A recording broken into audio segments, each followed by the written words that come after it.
Mga kakadboy no, samtang maghuna-huna ta kung unsay atong i-content. Refreshing usa ta, refreshing. Wow.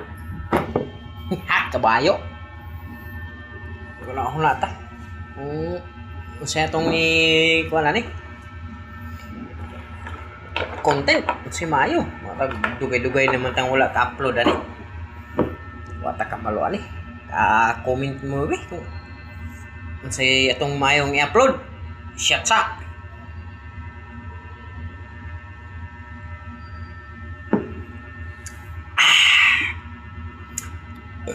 Comment lang mga good boy.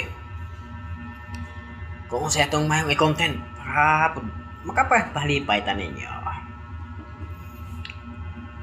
Medyo ming taas-taas na gamay atong subscriber no. 17 na, 17. Basin ay Paul. Saka pa ta.